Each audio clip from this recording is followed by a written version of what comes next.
يقفوا قدام رغبة حتى لاعب، يعني باش يمشي باش يجي باش يخرج. طيب محترمين جدا.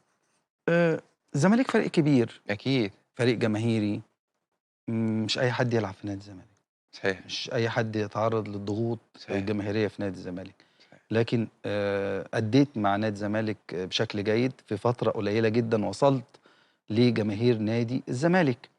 ده بيعني إيه لسيف الجزيرة؟ والله يعني حاجات كتير تكثر المسؤولية، تزيدني في المسؤولية وتزيدني باش نخدم على روحي وباش لازمنا نفرحوا الناس. يعني لازم يفرحوا الناس. ونزيدوا لما خدنا دوريين ورا بعض وخدنا الكاس، يعني حطينا مسؤولية أكبر. عشان كده الناس لما يتغشوا عندهم الحق، عايزينك دايما تقدم تقدم تقدم، لكن فما مشاكل خاطتنا، يعني ماهيش متاعنا نحن. فهمت؟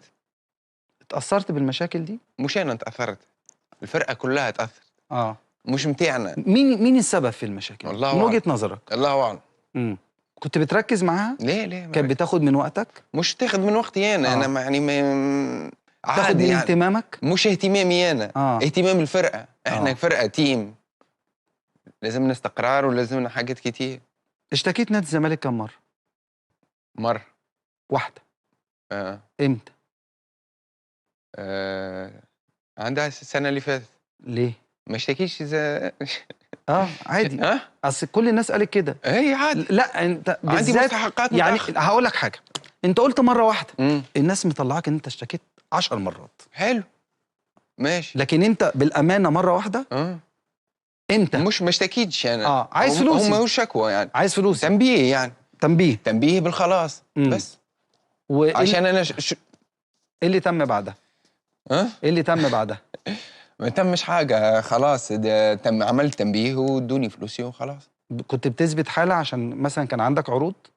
لا عندي عروض. انا من اللي عنده عروض ما يخرجش من الباب الصغير ويخرج من الباب الكبير. برافو عليك. تجيب فلوس وانت تحط شخصيتك فلوس في النادي والفرقة تحط عليك فلوس عشان تروح لها.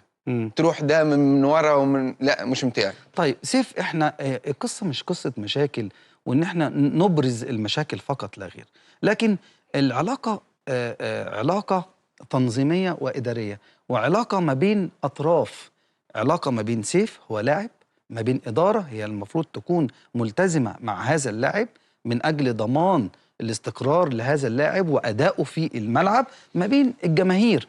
الخلط في المثلث ده في النص بيبقى فيه مشكلة مع اللعيب. ماشي. انت فاهم وجهة نظري؟ ماشي. نحاول نقسموها. بالظبط. نحاول نقسموها. جماهير. نحكيو على الجماهير اللي هو ما عنده حتى دخل بيك، ماخذ فلوسك ولا مش ماخذ فلوس. برافو عليك. هي دي. هذه أول نقطة. دي اللي عايز تفسير ليها. ماشي. حلو. تاني حاجة لازم يكون فما استقرار، يعني مشكلة ما نتكلمش على روحي بس، نتكلم على الفرقة كلها. صح. يعني كلنا عندنا مشاكل نتاع فلوس. مش سيف بس. مش سيف بس، ده الفرقة كلها. الفرقة كلها. كل واحد وظروفه وكل واحد وقصته. لكن لازمنا نكونوا يد واحدة يعني. صح. في الأول وفي الآخر لازمنا نكونوا يد واحدة عشان النادي يمر بظروف خارقة للطبيعة. والله. يعني إيه؟ ما أنت ما شفتش حاجة زي كده قبل كده؟ شوية مش كتير. ما شفتش كده. شوية بس، لكن شفت شوية في الإفريقي. في الإفريقي. لكن كده ما شفتش. وهو نادي جماهيري برضه. نادي جماهيري. مشاكل بتاع يعني رئيس نادي يمشي ورئيس نادي يجي. بالظبط، وارد. لكن في الزمالك ما شفتش حاجة زي كده. ما شفتش. ما شفتش بصراحة. إن شاء الله يبقى في استقرار في الفترة القادمة بإذن الله. أنت بقالك قد إيه ما خدتش فلوس؟ مش موضوع. لا مش موضوع. بجد؟ والله مش موضوع. يعني مش موضوع. 7 شهور مثلا؟ مش موضوعنا قسما بالله. راضي انت؟ انت راضي؟ انا راضي بس الحمد لله. يعني لو ما جيتش راضي راني. لا انا اهم حاجة